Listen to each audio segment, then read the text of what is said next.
جس طرح کے آئلی قوانین میں آپ نے ترمیم کی ہے، میں اعلان کرتا ہوں کہ میں سر عام اس کی خلاف ورزی کروں گا، اور 15 سال اور 16 سال اور 12 سال اور 10 سال کے جوانوں کی شادیاں کراؤں گا اور ان میں خود بیٹھوں گا۔ آپ بتائیں گے کہ پھر آپ کس طرح میرا مقابلہ کرتے ہیں۔ میں آپ کے قانون کو چیلنج کرتا ہوں، میں آپ کی قانون سازی کو چیلنج کرتا ہوں، میں آپ کی ذہنیت کو چیلنج کرتا ہوں۔ نیکسٹ کوسچن ہے، اسلام میں لڑکی کے لیے شادی کی کم از کم کتنی عمر مقرر ہے؟ کیا پاکستانی قانون میں 18 سال کی عمر مقرر کرنا درست ہے؟ 100% غلط ہے جی۔ پاکستانی پارلیمنٹ کیا پاکستان کی کسی بھی بڑی سے بڑی عالم ہستی کو بھی اختیار حاصل نہیں کہ وہ شریعت کو بدلے۔ شریعت میں عورت جب بالغہ ہو جائے اس کا نکاح آپ کر سکتے ہیں، نکاح کر سکتے ہیں، یہ نہیں ہے کہ ضروری ہے کہ ابھی کر دینا ہے، کہ ابھی ذہنی طور پہ میچور نہیں ہے۔ باقی اجتہاداً یہ بات ٹھیک ہے، اس کی ترغیب دلانی چاہیے کہ بہت چھوٹی عمر میں شادی نہ کی جائے، حلال و حرام کا مسئلہ نہ بنائے، نہ گورنمنٹ میں آپ یہ کریں۔ اس کی وجہ یہ ہے کہ عموماً لوگ میچور نہیں ہوئے ہوتے۔ میں نے اپنی زندگی میں ایکسپیرینس ہے، جن کی چھوٹی عمر میں شادیاں ہوئی ہیں نا، مردوں کی یا عورتوں کی، ہم میں سے بھی کئی لوگوں کے جاننے والوں میں یا اپنے گھر میں بھی ایکسپیرینس کیا ہوگا آپ نے، وہ میاں بیوی لڑتے بہت ہیں آپس میں، اور جن کی تھوڑی میچور عمر میں شادی ہوئی ہوتی ہے نا، وہاں لڑائی جھگڑے بہت کم ہوتے ہیں۔ کت خانہ پہ ہوتا ہے جو چھوٹی عمر میں شادی ہو جاتی ہے۔ کیوں یار؟ ایک 20 سال کا لڑکا ہے، اس کی آپ شادی 16 سال کی بچی سے کر دیتے ہیں۔ وہ جتنا بھی تیز ترار ہو، معاشرتی اعتبار سے وہ ابھی میچور نہیں ہے، جو زمانے کے تھپیڑوں سے اس نے سیکھنا ہے۔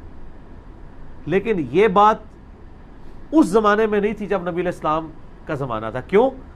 وہاں پہ جو تربیت ہوتی تھی وہ ماں کی گود، بچپن ہی سے سب کچھ سکھایا جاتا تھا، باپ کے ساتھ بچہ اٹیچ ہو جاتا تھا، اس لیے باپ کا نام بھی اس کے نام کے ساتھ بولا جاتا تھا۔ اسکول مدرسے ہوتے کوئی نہیں تھے، شروع میں گھوڑ سواری سکھا دیتے تھے، اس لیے آپ کو صحابہ ملیں گے جناب، نبی علیہ السلام کی وفات پہ ابن عباس کی عمر 13 سال تھی، حضرت حسن ابن علی 9 سال کے تھے جب حضور فوت ہوئے آلموسٹ، اور وہ حدیثیں روایت کر رہے ہیں۔ حسین ابن علی کی عمر آلموسٹ سمجھ لیں 7.5-8 سال تھی، وہ حدیثیں روایت کر رہے ہیں۔ اتنی چھوٹی عمر میں آپ دیکھ لیں اس وقت، یعنی اس حوالے سے پھر سیکس کے پوائنٹ آف ویو سے بھی ایجوکیشن آٹومیٹیکلی ہو جاتی تھی۔ کیوں؟ عرب کے لوگوں کا گزر بسر جو ہے وہ بھیڑ بکریوں پہ ہوتا تھا، تو وہ بچے بڑی چھوٹی عمر میں وہ چیزیں آبزرو کر لیتے تھے۔ میں کوڈ ورڈز میں بات کر رہا ہوں، اور یہ مہربانی کیا کریں، یہ مجھے سیکس سے ریلیٹڈ جو آپ سوال بھیجتے ہیں نا، میرے اندر یعنی وہ اہلیت ہی نہیں ہے کہ میں ویڈیو ریکارڈنگ میں اس طرح کی باتیں کر سکوں۔ ایک آدھی میرا سیکس پہ لیکچر ہے، وہ آپ دیکھ لیں، اس میں نے سٹارٹ میں کہا تھا مہربانی کر کے مرد مردوں میں دیکھیں، عورتیں عورتوں میں دیکھیں، اور وہ میں نے بڑے کنٹرول الفاظ میں کچھ انگلش کے لفظ بول کے وہ ایک ریکوائرمنٹ پوری کر دی تھی۔ ادروائز میری کوشش ہوتی کوڈ ورڈز میں بات کی جائے، کیونکہ ہماری کئی غیر شادی شدہ لوگ ہیں جو یہ مجالس دیکھ رہے ہوتے ہیں، تو میں اشارتاً بات کر رہا ہوں، ان کی بھیڑ بکریاں پالنے کی وجہ سے اس طرح کی ایجوکیشن چھوٹی عمر میں ہو جاتی تھی، اس لیے آپ کو چھوٹی عمر میں ان کی شادیاں بھی ملتی ہیں۔ خود بخاری مسلم میں آتا ہے سیدہ عائشہ کی 9 سال کی عمر میں ہو گئی تھی شادی، بعض اس کو 9 کو 19 بنانے کی کوشش کرتے ہیں رخصتی کو۔ آپ 19 بھی بنا لینا، جن کو آپ نے خوش کرنا ہے انہوں نے نہیں خوش ہونا، کیونکہ نبی علیہ السلام کی عمر تو 52 سے آپ 29 پہ نہیں لا سکتے نا، وہ تو 52 ہی رہنی ہے نا۔ تو اس لیے شادی کی عمر بالغ ہونے کے بعد ہے، اور بالغ ہونے کی وہی عمر جو صحیح بخاری میں آتا ہے کہ آلموسٹ 15 سال بنتی ہے، یعنی ہجری اعتبار سے 14-15 سال، یا علامات بلوغت ظاہر ہو جائے۔ میرا اس کے اوپر کلپ بھی ہے، سنن ابی داؤد میں حدیث ہے نا، ایک صحابی کہتے ہیں وہ بنو قریظہ کا جب وہ عہد شکنی کے اوپر ان کو قتل کیا گیا تھا تو زیر ناف بال چیک کیے گئے تھے، زیر ناف بال اگ آئیں، یہ بھی بلوغت کی ایک علامت ہے، مرد کے لیے بھی عورت کے لیے بھی، اور عورت کے لیے وہ مینسز والا معاملہ بھی ہے، اور مرد کے لیے وہ نائٹ فال والا احتلام والا ایشو بھی ہے۔ اسلام میں کیا شادی کی کوئی عمر طے ہے؟ کوئی عمر طے تو نہیں کی گئی، لیکن ظاہر سی بات ہے کہ شادی ایک بڑا سنجیدہ فیصلہ ہے، تو اللہ تعالیٰ نے جتنے احکام بھی انسانوں کو دیے ہیں ان میں یہ چیز کہی ہے کہ وہ بلوغت کے بعد جب انسان رشد کو پہنچ جائے، یعنی جب حقیقی طور پر چیزوں کو سمجھ سکے، ذمہ داری لے سکے، اسی وقت وہ ذمہ داریاں اس کو سپرد کرنی چاہیے۔ مثلا یتیموں کی جائیداد کے بارے میں یہ ہدایت کی ہے کہ اس وقت تک اس کا نظم اپنے پاس رکھو جب تک یتیم رشد کی عمر کو نہیں پہنچ جاتا، یعنی اپنے معاملات سنبھال نہیں لیتا۔ تو جائیداد سے بھی بڑی چیز یہ ہے کہ آپ ایک گھر بسا رہے ہیں، اس میں اولاد ہونی ہے، اس میں اخراجات کی ذمہ داری مرد نے اٹھانی ہے، ایک بڑا خاندان وجود میں آنا ہے۔ تو اس لیے وہ اچھی عمر میں بلوغ کو پہنچنے کے بعد اور جب واقعتاً گھر در کو سنبھالنے کے قابل ہو جائے مرد بھی عورت بھی، اسی وقت کرنی چاہیے۔ اس کے لیے اگر حکومت یہ سمجھے کسی جگہ کہ کوئی عمر مقرر کر دینی چاہیے کیونکہ لوگ خلاف ورزی کرتے ہیں یا ذمہ داریوں کو ٹھیک طرح سے ادا نہیں کرتے، تو یہ جائز ہے، بالکل کیا جا سکتا ہے۔ اور اس میں فضول خرچیاں ہو رہی ہیں، حرام کی کمائی ہوئی کمائی جو ہے وہ پانی کی طرح بہائی جاتی ہے۔ ابھی مجھے ایک صاحب نے بتایا کہ ممبئی میں 2 شادیاں ہوئی ہیں مسلمانوں میں، ایک میں 1.5 کروڑ روپیہ خرچ ہوا، ایک میں 80 لاکھ خرچ ہوا۔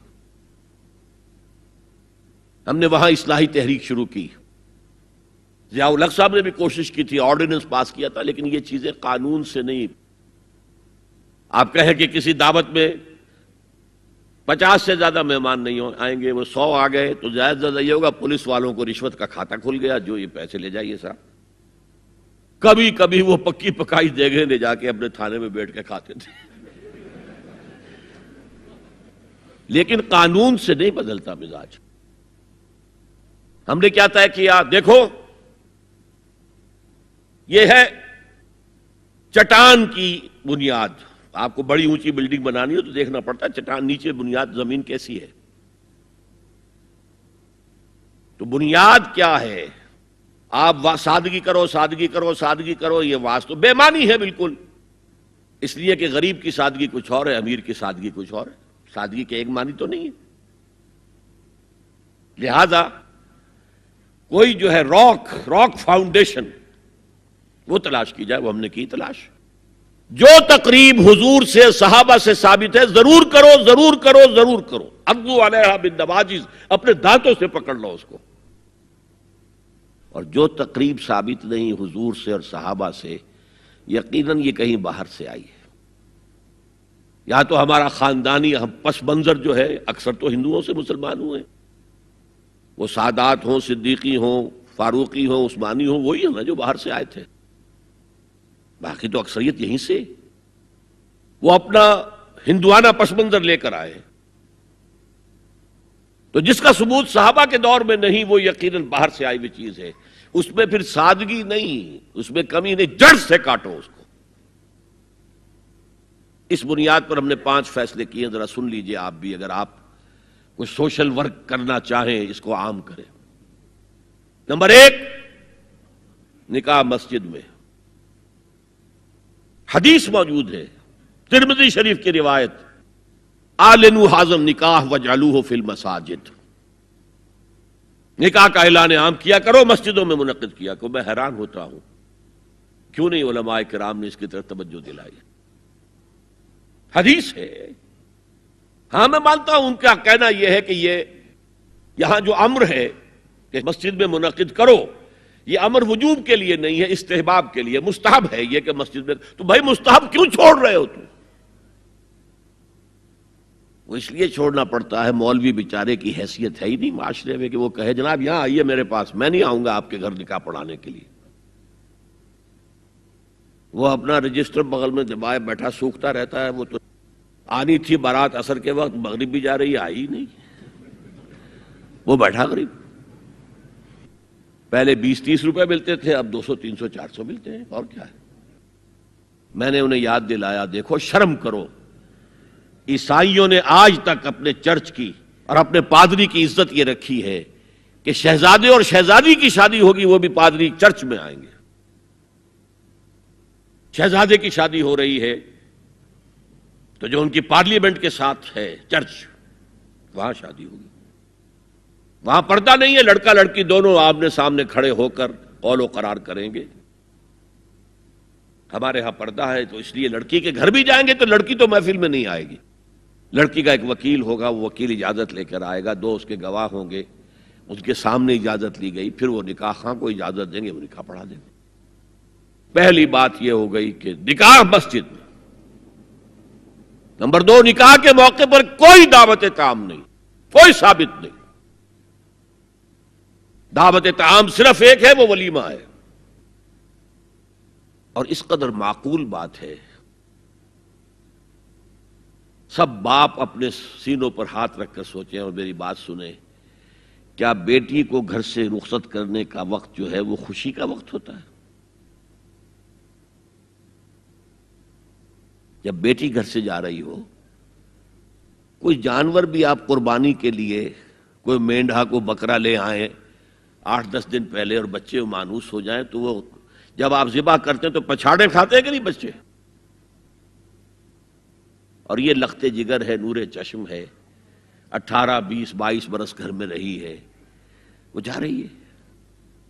خوشی نہیں ہے وہاں، صرف یہ ہوتا ہے اے سائی آف ریلیف کہ ایک ذمہ داری کا بوجھ تھا، اللہ نے آج پورا کرا دیا، اتروا دیا بوجھ.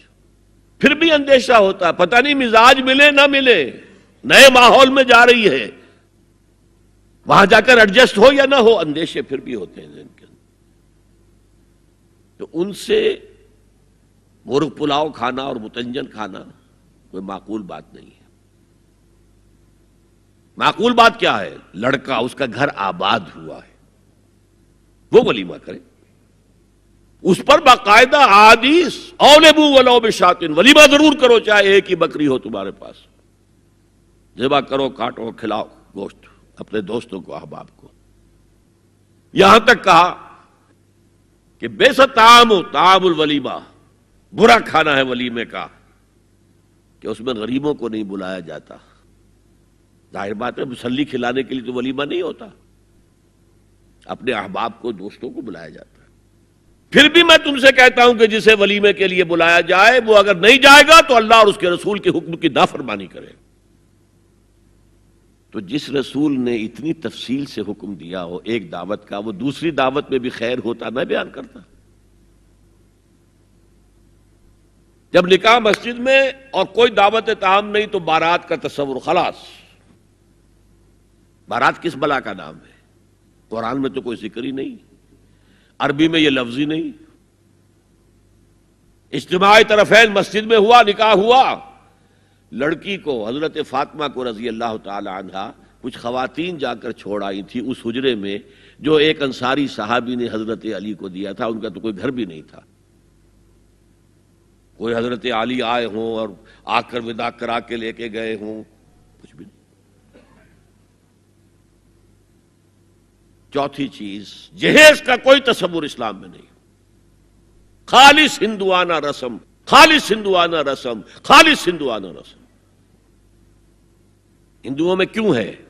وہ اس لیے ہے، معقول بات ہے کہ لڑکی کا وراثت میں کوئی حصہ ہے ہی نہیں. وہ تو جب گھر سے نکل رہی ہے کچھ دے دلا کے رخصت کر دو، دان دہیج، یہ خیرات ہے. لڑکی کا حق کوئی نہیں ہے گھر پر. اسلام میں تو لڑکی وارث ہے.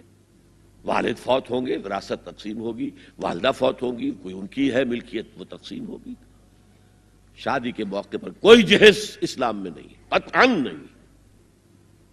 غلطی سے حضرت فاطمہ کے جہیز کو جہیز کہہ دیا گیا. وہ جہیز کیا تھا؟ ایک پیسہ بھی حضور کے اپنی جیب سے نہیں تھا. اس شادی میں خاص بات کیا تھی کہ دولہا کے ولی بھی حضور ہی ہے. اور کون ہے؟ علی کا کون تھا مدینے میں؟ اور دلہن کے والد بھی حضور ہیں. اب حضور پوچھتے ہیں حضرت علی سے، تمہارے پاس مہر دینے کے لیے کچھ ہے؟ عرض کیا میرے پاس تو کچھ نہیں ہے. وہ فقراء صحابہ میں سے تھے. فرمایا مہر تو دینا ہے. تمہارے پاس ایک زرہ ہوتی تھی؟ جی ہاں زرہ تو ہے. انہوں نے یہ سمجھا زرہ تو جہاد کے لیے ہے، کوئی وہ دولت تو نہیں ہے. فرمایا جاؤ اسے بیچو یا گروی رکھ کے قرض لے کر آؤ. وہ گئے، حضرت عثمان نے خرید لی اور کچھ دنوں کے بعد واپس کر دی ہدیتاً. یہ زرہ میں ہدیہ آپ کو کر رہا ہوں. اس وقت اگر کہتے چھوڑو علی، کہاں تو لو میں پیسے دے دیتا ہوں تمہیں، تو ان کی طبیعت پر بار ہوتا.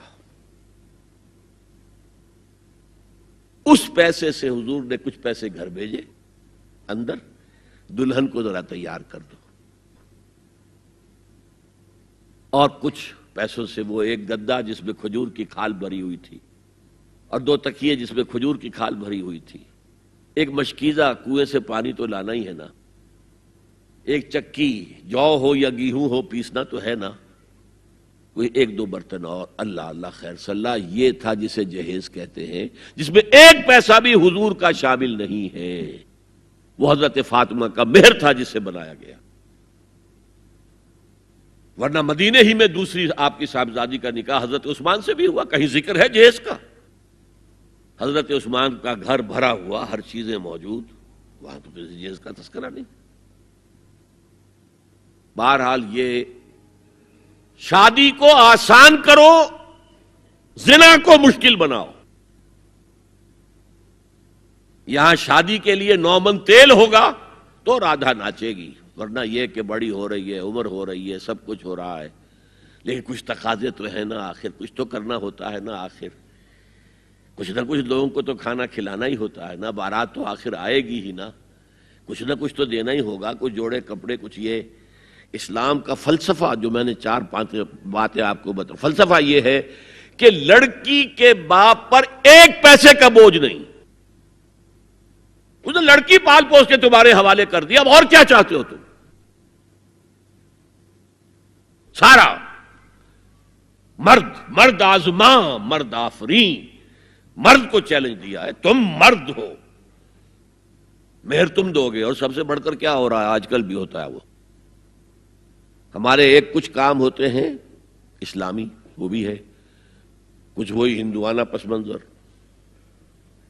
نکاح کی محفل میں چھوارے کون لے کے آتا ہے جی؟ لڑکے والے، اور پلاؤ کن سے کھاتے ہیں؟ بھائی جس کو تمہیں مرغ پلاؤ کھلا رہا ہے وہ چھوارے نہیں بانٹ سکتا تھا؟ یہ ہے اسلام اور غیر اسلام کا امتزاج۔ چھوارے لڑکے والے لے کر آئیں گے اور پھر دعوت اڑائیں گے لڑکی والوں کی طرف سے۔